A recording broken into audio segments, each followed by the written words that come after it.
Pada video kali ini, pastinya sudah tidak asing bagi yang sudah menyaksikan bagian 1, 2, 3, dan 4-nya. Untuk yang belum menyaksikan, jangan sedih dan jangan risau karena ceritanya ada di halaman channel ini. Dan langsung saja, inilah ceritanya. Pesugihan gaun pengantin bagian 5.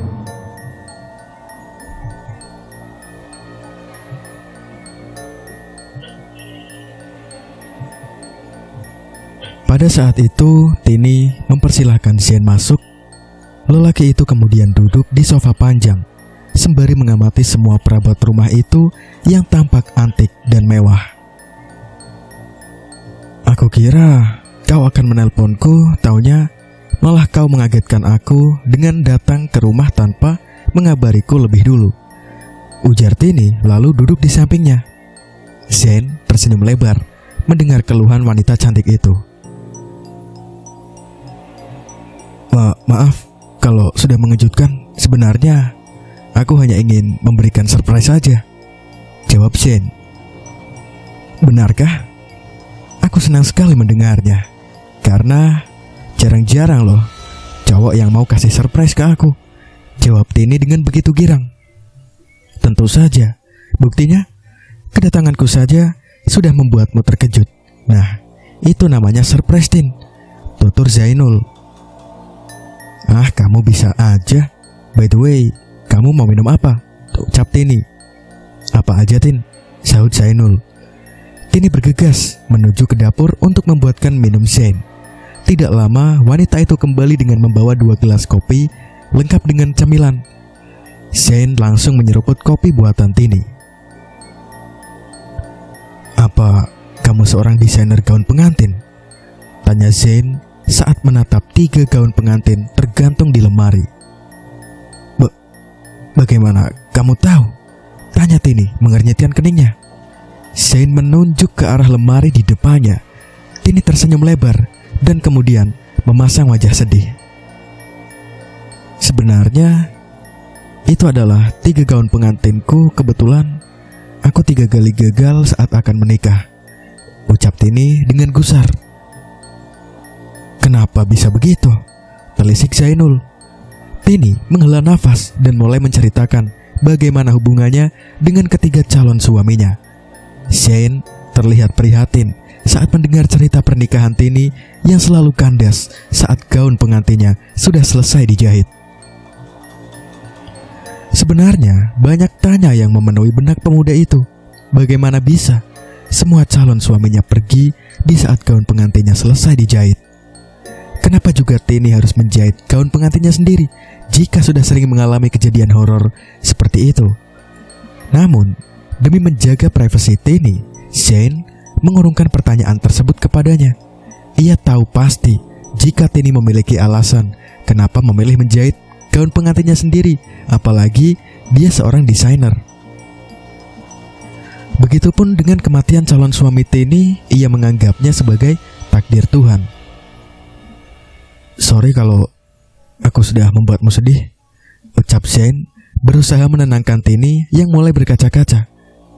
Tak apa, lagi pula sekarang aku sudah bahagia dengan calon suami yang baru. Doakan saja kali ini aku bisa sampai pelaminan, jawab Tini. Amin. Keduanya kemudian melanjutkan pembicaraan mereka hingga kedatangan Faz membuat keduanya menyudahi pembicaraan mereka. Tini kemudian memperkenalkan Faz kepada Zane. Zane, kenalkan, dia Faz, calon suamiku, ujar Tini. Faz kemudian mengulurkan tangannya dan Zane segera menyambutnya. Tini tak lupa memberitahu Faz jika Zane adalah sahabatnya, atau bisa dibilang mantan tetangga kosnya dulu. Zane mencoba mengakrabkan diri dengan Faz. Ia mengajak Faz berbincang di beranda rumah sembari menikmati semilir angin saat Tini sedang membuatkan minuman untuknya. Meskipun Zane hanya membahas tentang pekerjaannya, namun Faz tampak senang mendengar ucapan santun dan gaya bicara Zane yang menyenangkan.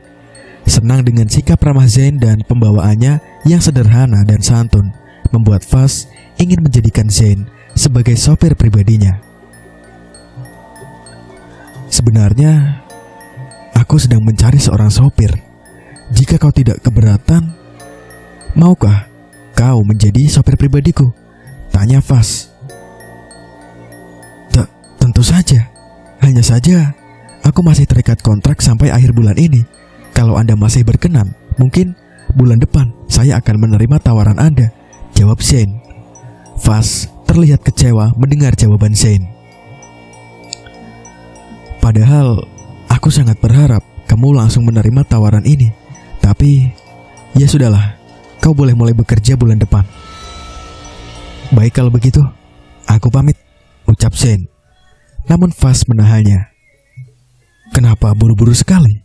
Kenapa tidak nanti saja pulangnya setelah makan siang? Melihat Vas yang begitu keras menahannya, membuat Shane tak bisa menolak keinginan pria itu. Mungkin ini seperti firasat bagi Vas yang menginginkan Shane tetap bersamanya. Ia kemudian mengajak Shane dan Tini makan siang di sebuah restoran tak jauh dari kediaman Tini. Tak ada yang ganjil dengannya. Vas bersikap seperti biasa, bahkan menikmati makan siangnya dengan lahap. Namun, entah kenapa tatap matanya tiba-tiba kosong setelah azan duhur berkumandang. Ia pamit ke toilet karena merasa mual.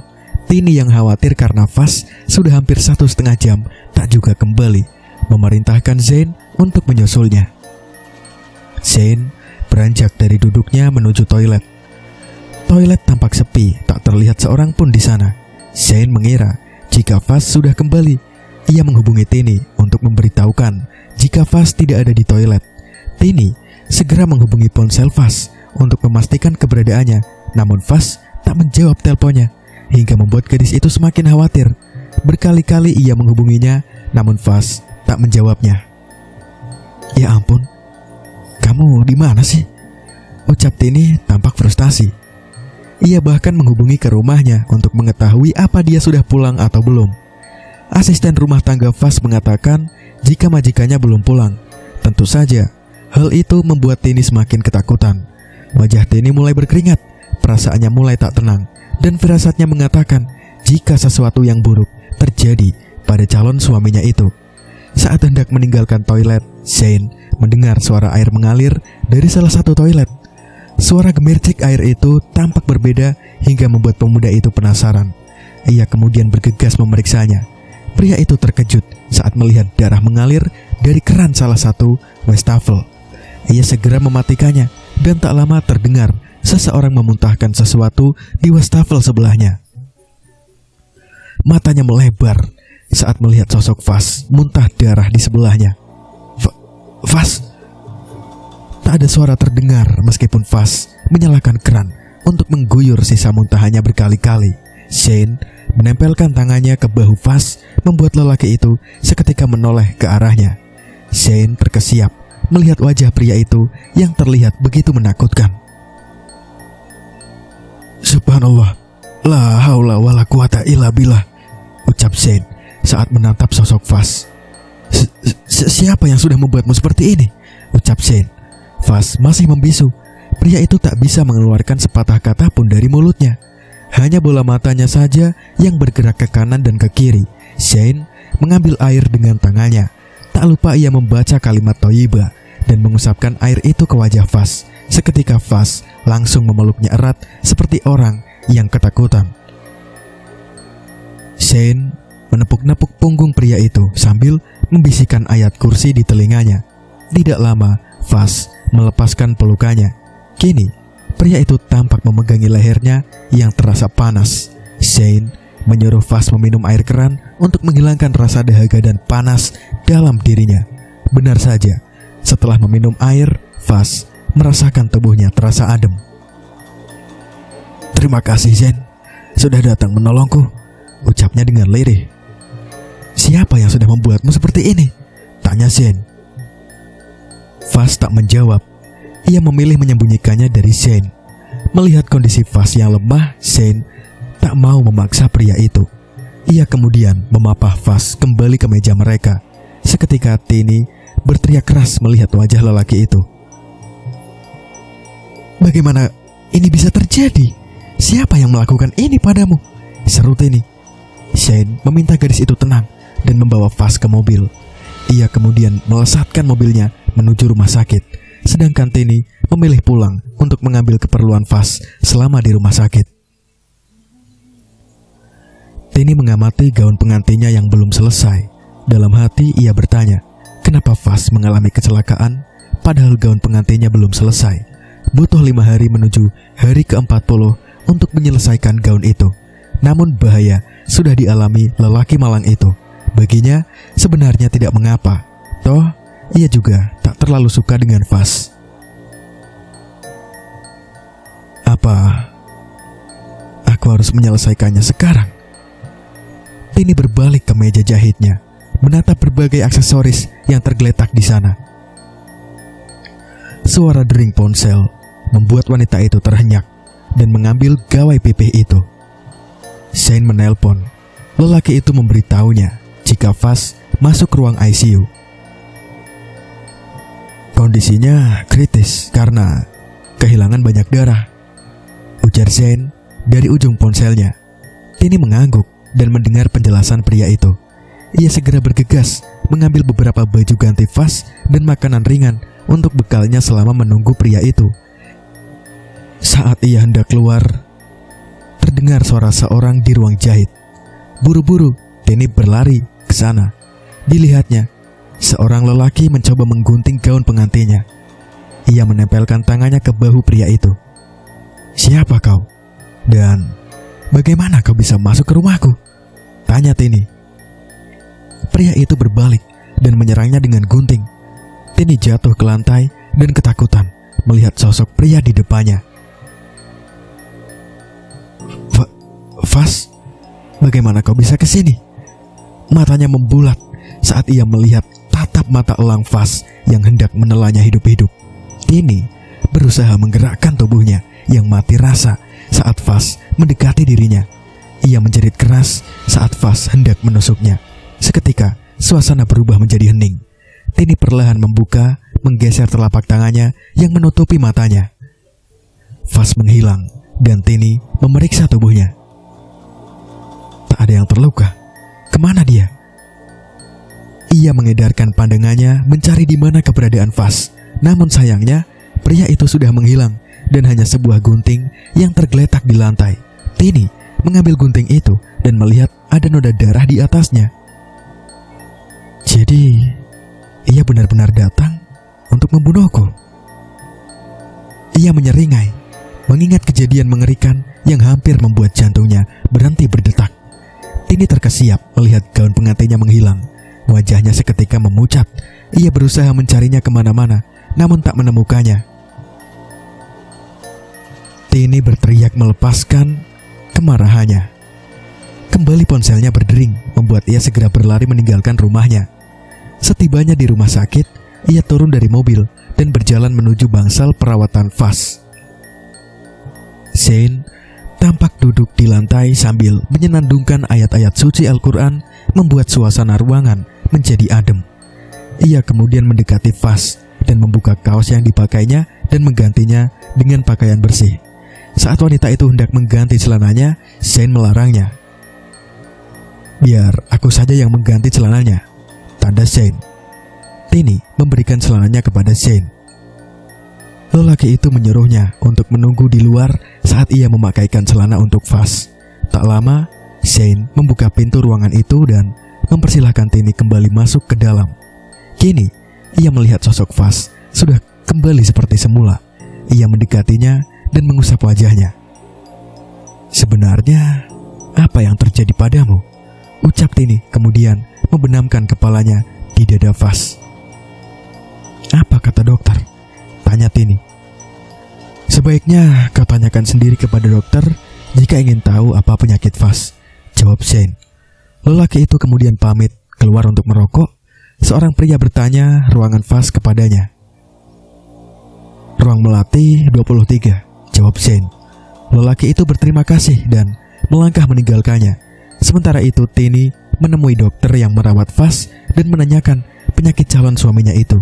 Ia begitu terkejut saat dokter mengatakan jika ia tidak sakit.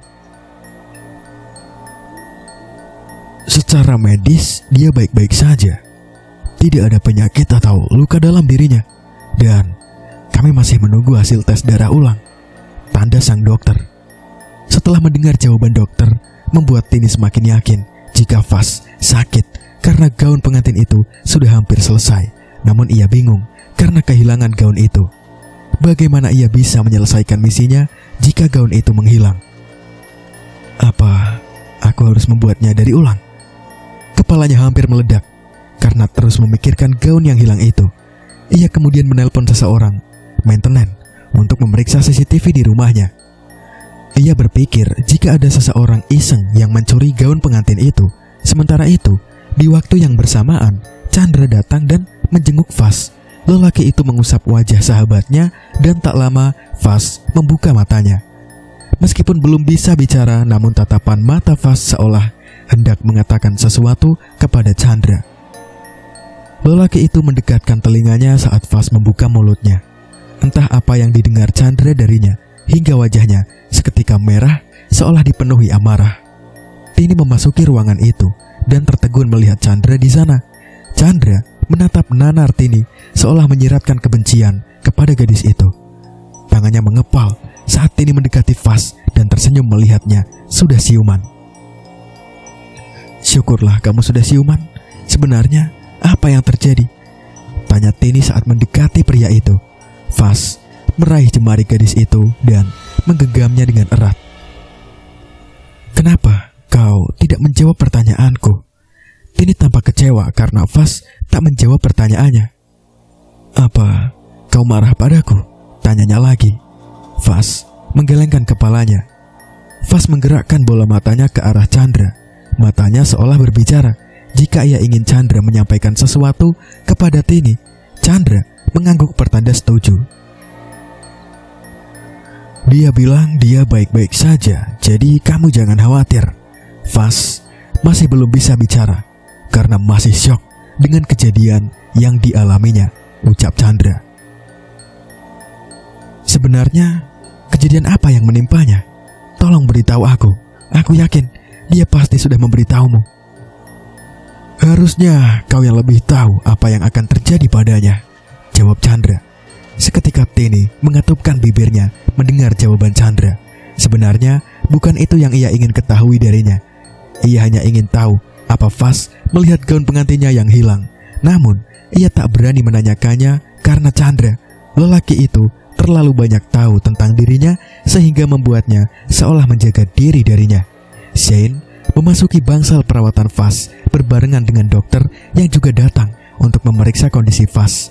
Chandra dan Tini segera memberikan jalan kepada sang dokter. Chandra menoleh ke arah Zain yang memilih berdiri di depan pintu.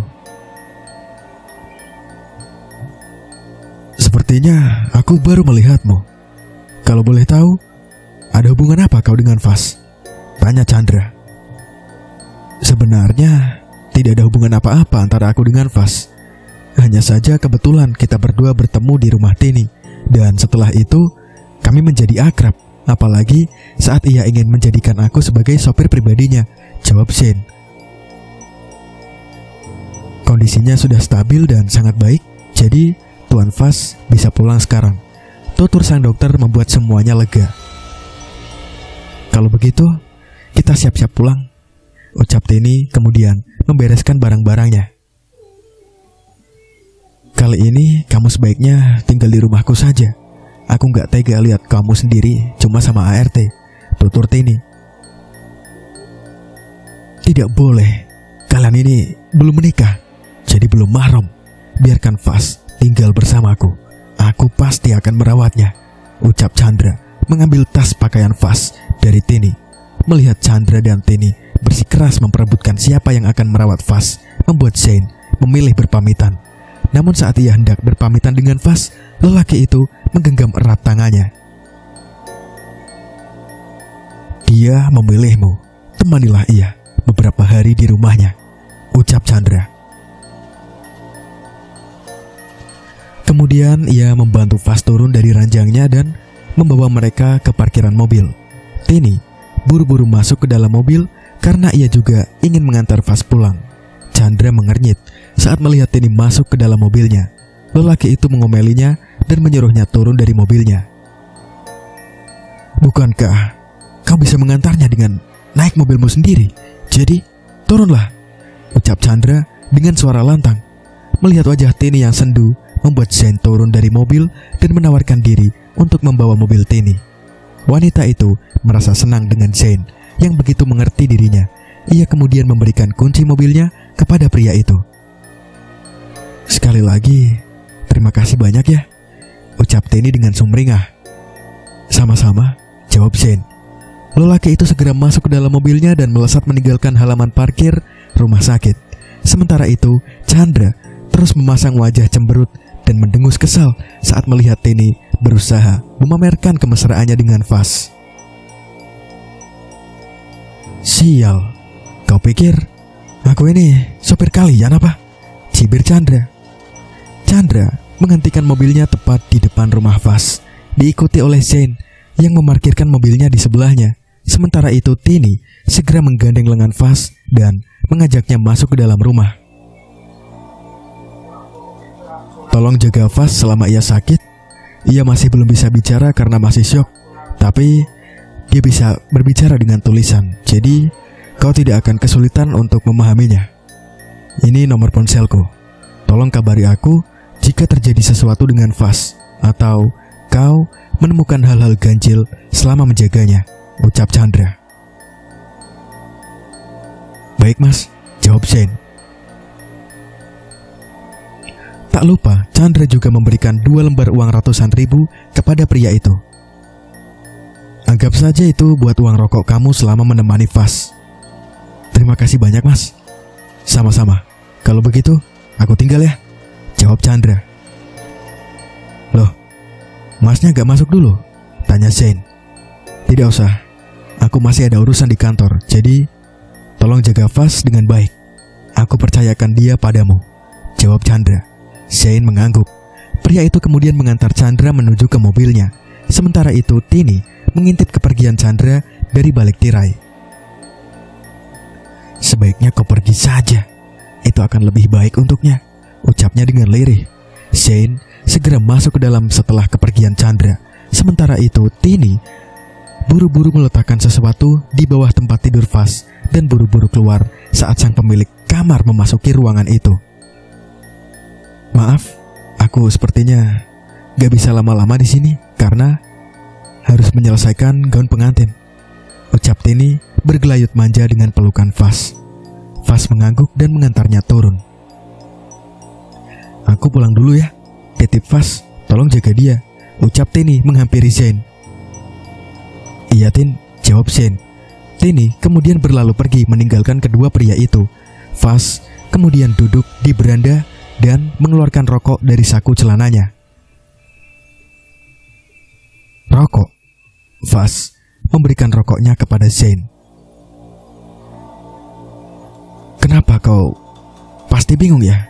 Kenapa aku bisa bicara tapi tak mau bicara pada mereka?" ucap Faz. Lelaki itu menyalakan rokoknya kemudian menghisapnya perlahan. "Itu kan pilihan mas, jadi sah-sah saja," jawab Zain. Faz memberikan korek api kepadanya dan kembali menyampaikan kegundahan hatinya. "Aku lebih suka berbicara denganmu yang tak kaku, makanya aku memilihmu untuk menemaniku sekarang." Faz mengepulkan asap rokoknya perlahan-lahan. "Jangan terlalu berlebihan. Aku tidak sebaik yang kau pikirkan," jawab Zain. "Itulah yang membuatku kagum darimu, membumi dan tak mau semua orang tahu kebaikanmu. Terima kasih atas bantuannya," ucap Faz menatapnya dengan sendu. "Memangnya apa yang sudah aku lakukan? Kau bahkan tak bertanya kepadaku apa yang terjadi denganku, padahal kau yang begitu panik saat tahu aku menghilang di toilet." Itu karena aku tak mau membebanimu yang baru siuman. Bagiku, melihatmu sudah kembali sehat, itu yang terpenting. Lagi pula, untuk apa menanyakan kejadian yang hanya akan membuatmu ketakutan? Bukan begitu? Jawab Zain tanpa gugup. "Benar, apa yang kau katakan benar. Aku kagum dengan sikap to the point-mu itu, ucap Fas. Kondisiku sudah baik-baik saja, jadi kalau kamu mau pulang silahkan, imbuh Fas. Apa kau mengusirku? Tanya Shane mengerutkan keningnya. Bukan begitu, semuanya terserah padamu. Kau boleh stay atau pulang karena aku sudah baik-baik saja. Aku hanya berakting sebentar karena aku tidak suka perdebatan antara Chandra dan Tini. Aku tak mau dua orang yang aku sayangi bertengkar hanya karena aku. Itulah alasannya aku lebih memilih dirimu. Oke, aku paham. Tapi aku harus menjalankan apa yang sudah diberikan oleh Chandra untuk menjagamu sampai malam ini saja. Aku akan memutuskan akan tinggal atau pulang besok pagi. Apa kau tidak keberatan? Jawab Shane balik bertanya. Tentu saja. Terima kasih banyak Shane. Kamu selalu membuat keputusan yang tepat. Fas menepuk-nepuk pundak Shane. Sementara di tempat lain, Tini tampak semakin gusar saat para maintenance tak menemukan apapun di CCTV rumahnya. Jika tidak ada yang mencurinya, lalu kemana hilangnya baju itu? Ucap Tini tampak frustasi. Ia kemudian menghubungi Ki Jaka untuk menanyakan hal itu padanya. Apa yang harus aku lakukan, Aki? Aku benar-benar takut. Aku takut jika Fas tidak menjadi tumbal, maka aku harus menggantikannya. Ucap Tini begitu cemas. Jangan khawatir.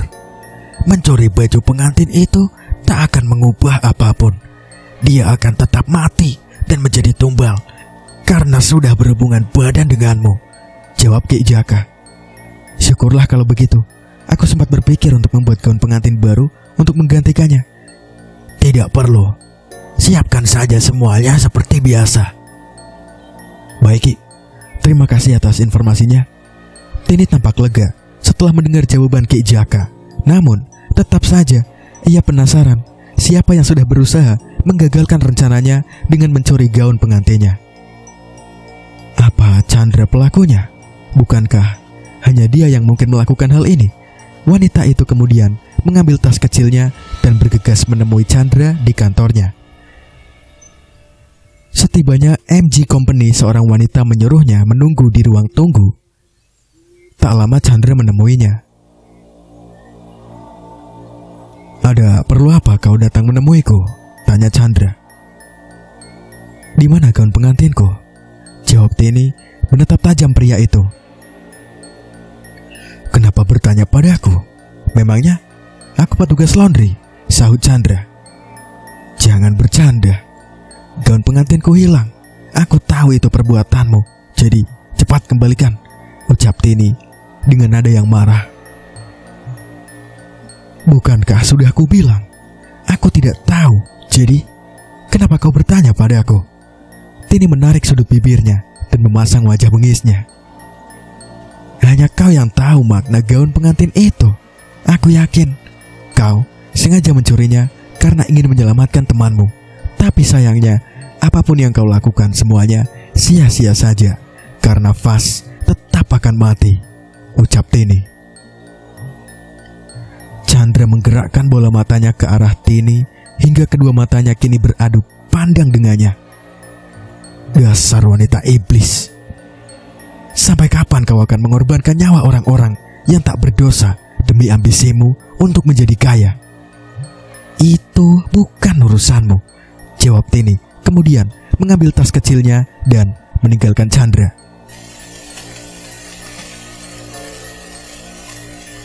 Malam itu, Tini mempersiapkan segala keperluan ritual rutinnya. Ia melangkah masuk ke dalam bak air yang sudah dipenuhi dengan bunga setaman. Tini berendam cukup lama. Setelah itu, ia membersihkan tubuhnya dengan aneka bunga yang terdapat di bak mandi itu. Sementara itu, di kediaman Fas, pria itu tampak gelisah dan seketika membuka matanya saat merasakan kehadiran seseorang. Seseorang wanita cantik terlihat memasuki kamarnya dengan hanya menggunakan selendang menutupi bagian intim tubuhnya. Tini, Fas melihat wanita itu sebagai Tini kekasihnya dan membiarkannya masuk. Aroma wangi bunga melati mulai memenuhi ruangan itu. Malam itu, Tini tak banyak bicara. Ia duduk di tepi ranjang dan mengusap wajah sayu Vas yang terlihat masih mengantuk. Lelaki itu segera bangun dan duduk di sampingnya setelah Tini menyentuh wajahnya. "Kenapa kau datang selarut ini?" tanya Vas. Lagi-lagi, Tini tak menjawab. Wanita itu langsung membuka kancing baju Vas dan mendorong tubuh pria itu.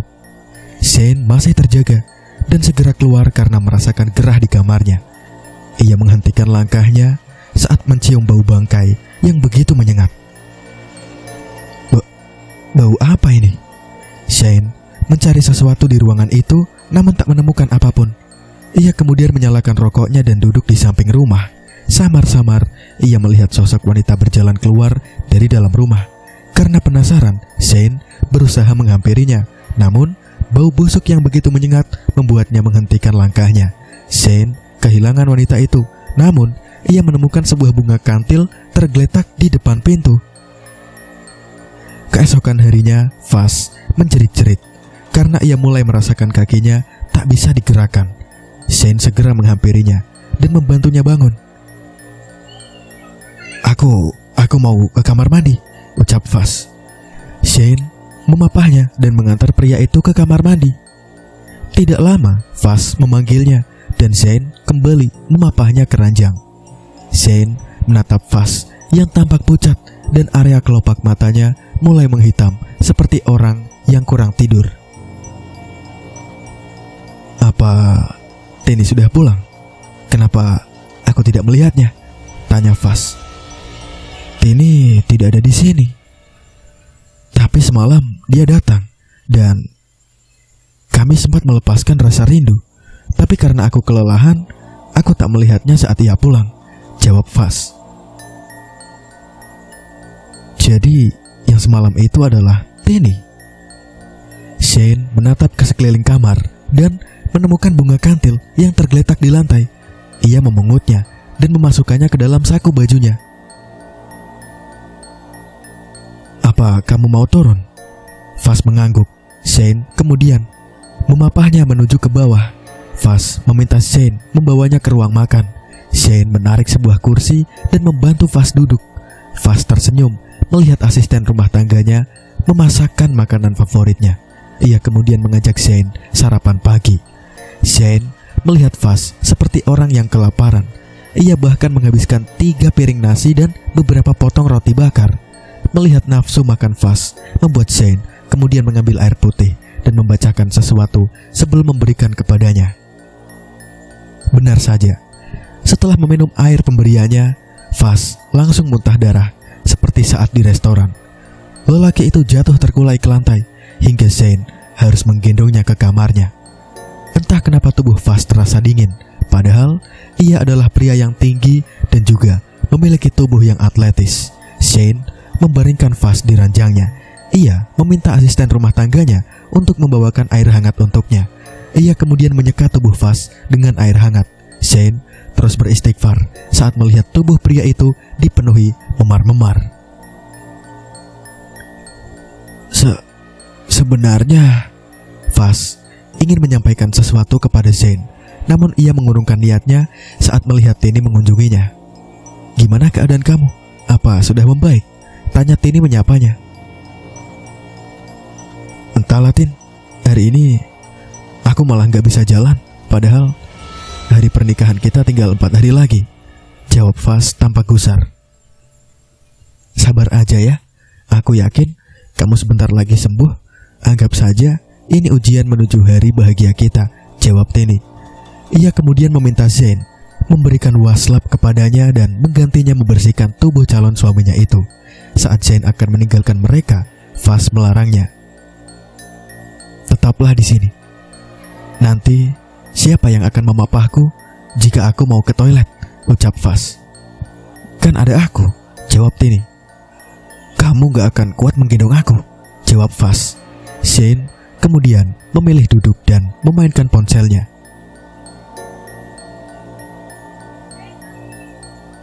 bisa bantu aku mengganti pakaian Vas?"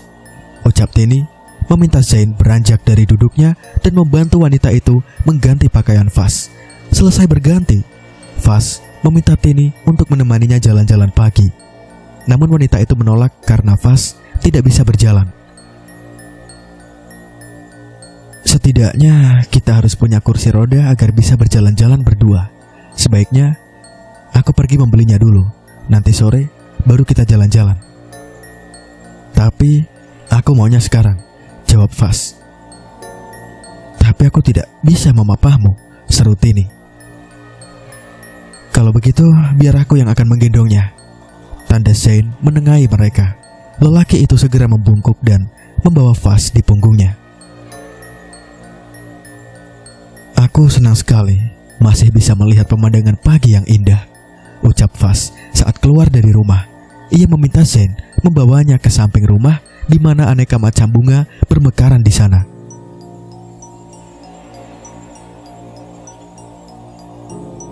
"Ini adalah taman bunga yang dibuat ibu sebelum meninggal. Dia selalu mengajak aku melihat bunga-bunga indah ini saat sedang sedih atau banyak masalah," kata ibu. Bunga-bunga itu selalu menghiburnya dan membuat hatinya bahagia saat melihatnya. Tiba-tiba Zain menghentikan langkahnya saat mendengar ucapan Vas. Ia kemudian menurunkan pria itu dan membantunya duduk di kursi batu yang ada di sana. Zain bisa merasakan jika Vas tengah bersedih. Ia kemudian memetik beberapa bunga mawar yang sudah mekar dan memberikan kepadanya. "Sekarang aku tahu kenapa wanita begitu suka bunga. Dan bukan hanya wanita, aku juga menyukai bunga." Vas tampak mencium aroma wangi mawar di tangannya. "Kita baru saling mengenal, tapi aku sudah merasa jika sudah mengenalmu sudah lama. Kau begitu memahami aku, dan aku sangat senang bisa mengenalmu, meski hanya dalam waktu yang singkat," ucap Vas. "Kamu ngomong apa sih? Dari tadi melantur mulu deh," jawab Tini. "Entahlah, aku merasa sangat lelah hari ini dan aku ingin beristirahat. Sepertinya aku sudah terlalu sibuk bekerja hingga tak pernah memikirkan untuk beristirahat." "Istirahatlah, kau boleh tidur di punggungku," jawab Zain kemudian membungkukkan badannya. Vas segera naik di gendongan pemuda itu. "Aku ngantuk sekali. Apa aku boleh tidur di punggungmu?" "Tentu saja," jawab Zain tampak berkaca-kaca. "Inna lillahi wa inna ilaihi rajiun." Zain menurunkan Vas dan membaringkannya di sofa. "Apa yang terjadi padanya?" tanya Tini membelalakkan matanya. "Sepertinya Tuhan lebih menyayanginya hingga ia tak membiarkannya menderita terlalu lama," jawab Zain. "Tidak mungkin dia mati. Masih ada 3 hari lagi untuk kami bersama. Tapi kenapa dia malah lebih dulu meninggalkan aku?" Tini tak mampu lagi mengontrol emosinya. Dadanya terasa sesak hingga membuatnya ambruk dan terduduk di lantai. Seketika tangisan Tini pecah melihat wajah pucat Vas yang terbaring di depannya. Ia menangis terseduh-seduh di depan jenazah calon suaminya.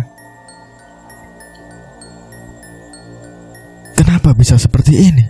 Harusnya kau pergi keluar kota hari ini agar aku tak bisa melihatmu. Tapi kenapa kau belum juga pergi? Apa kau ingin menghukumku?" seru Tini terseduh-seduh. Sementara itu Zain meminta asisten rumah tangganya untuk menghubungi pihak keluarga agar mengurus pemakaman Vas. Tapi Vas itu yatim piatu. Dia gak punya siapa-siapa. Setahu saya dia masih punya kakek dan nenek tapi di kampung. Nanti saya pasti kabari mereka. Hanya saja mungkin hari ini mereka tidak bisa datang karena mereka jauh, di Sumatera tepatnya. "Ya sudah, kalau gitu biar aku yang akan mengurusnya." Zain kemudian masuk ke dalam kamar Vas untuk membereskan barang-barangnya. Ia terkejut saat melihat sebuah tas tergeletak di bawah tempat tidur. Ia menarik tas itu dan membukanya. Zain menutup kembali tas itu dan mendorongnya masuk ke kolong tempat tidur. Tini memasuki kamar itu dan mendekatinya. kali ini aku melihat kematian seseorang yang aku sayangi di depan mataku. Aku tak bisa berbuat apa-apa, jadi tolong bantu aku mengurus pemakaman Fas, ucap Tini. Jangan khawatir, sebaiknya kau istirahat saja biar aku yang akan mengurusnya. Shane kemudian menghubungi Chandra dan mengabari pria itu tentang kematian Fas. Tidak lama Chandra datang melayat. Di mana wanita itu? Tanyanya dengan nada geram. Wanita yang kau maksud apa, Tini? Tentu saja. Memangnya siapa lagi wanita licik yang ada di sini selain dia? Jawab Chandra. Meskipun aku tahu kau dan Tini tidak memiliki hubungan yang baik, tapi aku mohon hari ini saja kau tidak bertengkar dengannya untuk menghormati almarhum Fas. Jadi, mari kita sama-sama mengurus pemakamannya dengan layak, tanda Shane. Meski dengan berat hati, Chandra akhirnya menurut dan mengikuti keputusan Shane. Selesai melakukan pemakaman, Shane kembali membereskan kamar Fas. Shane memutuskan untuk tinggal di rumah itu untuk mengurus semua keperluan pasca pemakaman Fas hingga 40 hari kematiannya. Chandra tampak senang mendengarnya. Bagaimanapun juga harus ada yang mengurus tahlil dan semua urusan yang berkaitan dengannya, apalagi Fas tidak memiliki keluarga di Jakarta. Kalau ada apa-apa beritahu aku pasti akan membantumu, ucap Chandra. Shane kemudian menunjukkan tas yang ia temukan kepada Chandra. Lelaki itu segera menarik resleting tas untuk melihat isi di dalamnya. Seketika Chandra menganga saat melihat isi tas itu. Gaun pengantin. Chandra tampak syok melihatnya hingga beberapa kali harus menghela nafasnya.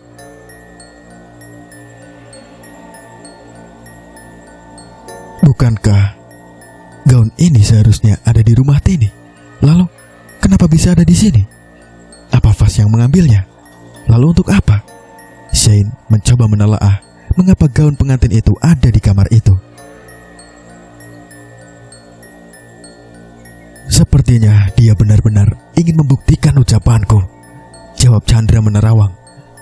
Lelaki itu masih ingat bagaimana ia meyakinkan Fas untuk memutuskan hubungan dengan Tini karena ia tak mau pria itu berhasil sama dengan Arga.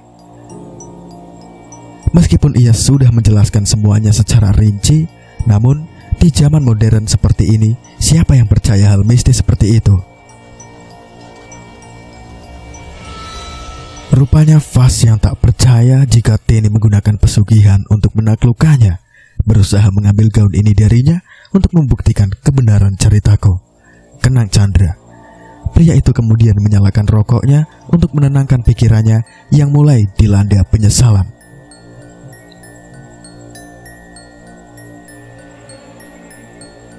Aku mengatakan kepadanya jika ia akan mati setelah Tini menyelesaikan gaun pengantin itu.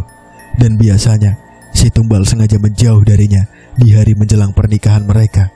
Namun semuanya akan berubah jika ia berhasil mengambil gaun itu darinya. Bisa terjadi hal sebaliknya jika ia berhasil mendapatkan gaun pengantin itu sebelum sang pemilik menyelesaikannya. Tutur Chandra kemudian menghisap lagi rokoknya. Aku kira dengan mengambil gaun itu akan menyelamatkan nyawanya. Tapi ternyata aku salah, ibunya. Chandra memukulkan tangannya ke dinding untuk meluapkan kemarahannya. Chandra berteriak dan memukulkan tangannya ke tembok hingga tangannya berdarah. Shane menepuk bahunya dan berusaha menenangkannya. Semuanya bukan sepenuhnya salahmu. Mungkin inilah hal yang terbaik dan semoga akan ada hikmah di balik musibah ini. Aku yakin Allah memiliki rencana terbaik untuk Fas. Bukankah ia tidak meninggal di luar kota seperti para tumbal lainnya? Dia bahkan meninggal 3 hari sebelum hari pernikahannya. Jadi aku yakin Fas meninggal bukan karena jadi tumbal, tapi ia meninggal karena takdir Allah. Shane menepuk-nepuk pundak Chandra dan berlalu pergi. Chandra menyusul Shane keluar dengan membawa gaun pengantin di tangannya. Ia kemudian meletakkan gaun itu di beranda rumah dan menuangkan minyak ke atasnya. Saat ia akan membakarnya, Shane melarangnya. Pria itu kemudian mengambil baju itu dan membawanya masuk. Mau kau apakan baju baju itu, seru Chandra. Aku akan menyelesaikannya, jawab Zain. Memangnya kau tahu apa soal gaun pengantin itu? Gaun itu bukan gaun biasa. Hanya orang tertentu yang bisa membuatnya dan juga harus menggunakan ritual dan persembahan. Memangnya kau bisa? Tutur Chandra. Meskipun aku bukan dukun seperti dirimu, tapi dengan izin Allah, aku yakin bisa menyelesaikan gaun pengantin ini. Zain meminta jarum dan benang kepada Bik Darsi. Ia mengeluarkan 2 bunga kantil dari saku celananya. Bismillahirrahmanirrahim. Zain mulai menjahit bagian lengan gaun itu dan memasang 2 bunga itu sebagai aksesoris di bagian depan gaun. Setelah selesai, ia kemudian menggantung gaun itu di kamar Vas. Selanjutnya, kau akan apakan gaun itu? Tanya Chandra. Aku akan mengembalikan kepada pemiliknya agar tidak ada korban lagi, jawab Zain. Apa kau akan menemui Tini? Chandra terlihat tak percaya dengan Zain. Tini bukanlah pemilik gaun ini. Aku akan mengembalikan kepada pemiliknya tepat di hari pernikahan Vas dengan Tini. Apa kau yakin? Chandra mengernyitkan keningnya saat mendengar jawaban Zain. Tentu saja. Jangan gila. Meskipun kau punya kekuatan supranatural tingkat tinggi, tapi kau mustahil bisa mengalahkannya, jawab Chandra. Tidak ada yang tidak mungkin di dunia ini jika kita benar-benar berusaha. Kau hanya akan menyerahkan nyawamu jika nekat melakukan hal itu. Hidup dan mati adalah tanahnya Tuhan. Jadi tak satupun makhluk di dunia ini bisa menentukan kematian seseorang. Malam itu, Tini merasakan seluruh tubuhnya nyeri dan pegal. Ia kemudian menghubungi seorang tukang pijat langganannya untuk memijatnya. Seorang wanita tunanetra datang menghampiri Tini yang sudah tengkurap di ranjangnya. Tolong pijat aku, Mak. Badanku pegal-pegal hari ini. Sepertinya aku terlalu lelah mengurus pemakaman almarhum calon suamiku. Wanita itu menempelkan telapak tangannya di betis Tini. Mbaknya pasti sangat kelelahan hingga kakimu begitu keras, ucap wanita itu kemudian membaluri betis Tini dengan minyak urut. Wanita itu memijatnya cukup lama hingga membuat Tini tertidur. Ia segera membereskan peralatannya dan meninggalkan kamar Tini setelah selesai memijat. Saat ia hendak menutup pintu kamar, tiba-tiba wanita itu mengendus bau busuk dari kamar itu. Wanita itu membalikkan badannya saat mendengar seseorang mendekatinya. Sepertinya Mbak Tini sudah tidur. Kalau Anda ada keperluan mendesak, datang lagi besok. Wanita itu tak menjawab dan tetap membuka pintu kamar Tini. Ia mencium harum melati saat wanita itu melintas di depannya. Wah, wangi sekali, ucap wanita itu. Kemudian segera menuju pintu keluar. Tini segera bangun saat seseorang mengusap kepalanya. Apa, Mak belum pulang?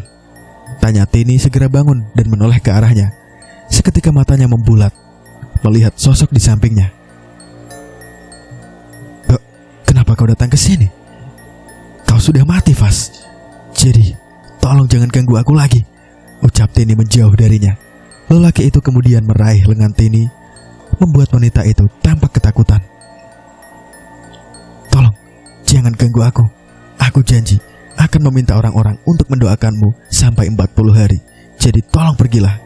Vas membalikkan telapak tangan Tini dan meletakkan bunga kantil di atasnya. Seketika Tini langsung berteriak saat melihat benda itu tergeletak di tangannya. Ia buru-buru menarik tangan dan membuang bunga itu. Ia berlari menjauh dari Vas dengan wajah memucat seperti spray. Keringat dingin tampak membasahi wajahnya hingga membuatnya nafasnya tersengal-sengal saat melihat raut kemarahan di wajah Vas. Ia berjalan mundur saat melihat pria itu beranjak dari duduknya dan mendekat ke arahnya. Tolong, bawa kembali bunga itu dan jangan berikan kepadaku. Aku mohon, Vas, tolong jangan ganggu aku, serunya. Ia segera berlari keluar dari kamarnya saat Vas kembali akan memberikan bunga itu padanya. Namun ketakutannya semakin menjadi saat ia melihat sosok wanita berpakaian serba hijau berdiri di depan pintu rumahnya. Ia segera duduk bersimpuh di lantai.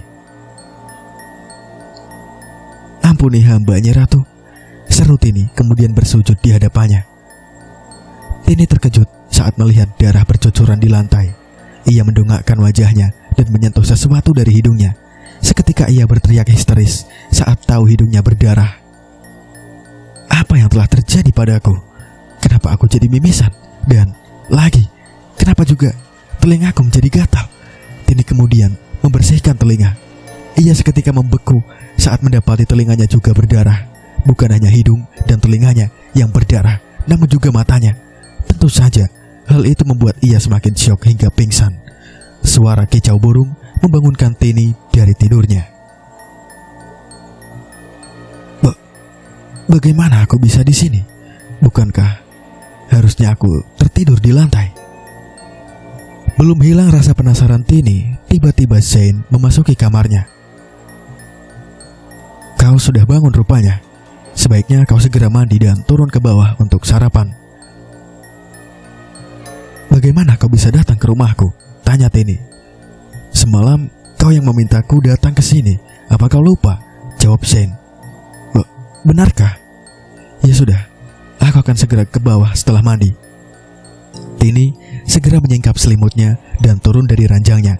Meskipun ia masih enggan untuk mandi, namun rasa penasaran terhadap Zain membuatnya segera menuju kamar mandi. Tini segera menuruni tangga dan menuju meja makan. Ia tersenyum saat mencium aroma wangi makanan. "Baru kali ini aku tahu seorang pria pandai memasak," puji Tini kemudian segera duduk di kursinya. "Bukankah banyak chef laki-laki yang ahli dalam dunia memasak? Jadi jangan terlalu terkejut," jawab Zain. "Baiklah." Tini kemudian menuangkan nasi ke piringnya. "Rasanya enak juga." "Aku heran, bagaimana kau masih bisa makan dengan lahap setelah apa yang terjadi dengan calon suamimu," ucap Chandra memasuki kediaman Tini. Tini mendengus kesal melihat kedatangan Chandra. "Sial, gara-gara dia, selera makanku jadi hilang." Tini melemparkan sendoknya. "Aku tidak pernah memintamu untuk datang ke sini. Jadi sebaiknya pergi sebelum aku mengusirmu," hardik Tini. "Aku juga tidak sudi datang ke sini jika bukan Zain yang memintanya," jawab Chandra. "Aku tidak tahu apa yang kalian inginkan dariku, tapi sepertinya aku sedang tidak mood berurusan dengan siapapun, terutama dia," ucap Tini menunjuk ke arah Chandra. "Dasar wanita sialan, sebaiknya kita tidak usah selamatkan dia, percuma saja." Chandra yang kesal dengan sikap arogan Tini segera meninggalkan ruangan itu. "Sebenarnya ada yang ingin aku bicarakan denganmu." "Katakan saja," jawab Tini. "Aku hanya akan mengatakannya jika kau mau berbaikan dengan Chandra, karena hanya dia yang memegang kuncinya. Jadi sebaiknya mulai hari ini kau baik-baik dengan dia," jawab Zain. "Sebenarnya ada apa? Tolong katakan poinnya saja. Jangan berbelit-belit," cibir Tini. Zain kemudian menghampiri Chandra dan duduk bersamanya. Tiba-tiba saat Zain hendak menceritakan sesuatu, ia melihat Tini tiba-tiba muntah darah. Zain dan Chandra semakin terkejut saat mengetahui muntahan Tini adalah ular dan binatang buas lainnya. Tentu saja hal itu membuat Tini ketakutan. Melihat hal itu, Zain berusaha membunuh hewan-hewan yang keluar dari mulut Tini. Namun siapa sangka jika binatang itu bisa menghilang saat hendak ditangkap. "Apa yang terjadi padaku?" ucap Tini ketakutan. Wanita itu menjerit ketakutan saat melihat gaun pengantin yang hilang muncul kembali. Gaun itu berlumuran darah dan terus mengejarnya, membuat Tini segera berlari menyelamatkan diri. Wanita itu menjerit histeris saat melihat sosok Nyi Ratu menggunakan gaun. Wanita itu terus mengejarnya hingga membuat Tini berusaha melarikan diri darinya. Sementara itu Zain terus menepuk-nepuk pipi Tini untuk menyadarkannya. Chandra kemudian melemparkan bunga 7 rupa ke tubuh gadis hingga Tini menoleh ke arahnya. Tini menyeringai dan berusaha menerkamnya. Tiba-tiba terdengar suara merdu Zain membacakan ayat kursi hingga membuat Tini tak lama jatuh pingsan. Zain segera menggendong wanita itu dan membawanya pergi dari rumah itu. Chandra segera menyalakan mobilnya dan membawa mereka pergi meninggalkan kediaman Tini. "Apa tidak berbahaya kita membawanya pergi?" tanya Chandra. "Lebih bahaya lagi jika kita membiarkan ia tetap mencari tumbal baru," jawab Zain. Chandra menghentikan mobilnya mendadak saat melihat seorang wanita berdiri menghalangi jalan mereka. "Tabrak saja," seru Zain. Chandra begitu ketakutan hingga tampak gemetar saat menginjak gas mobilnya. La haula wala quwata illa billah.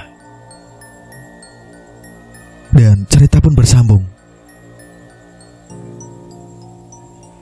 Terima kasih Mimin ucapkan untuk kalian yang sudah mendengarkan. Nantikan kembali cerita lanjutannya di channel ini. Di akhir kata, mohon maaf bila ada salah dalam pelafalan kata atau ejaan yang lainnya. Mimin sudah berusaha untuk menyampaikan sebaik-baik mungkin. Wassalamualaikum warahmatullahi wabarakatuh.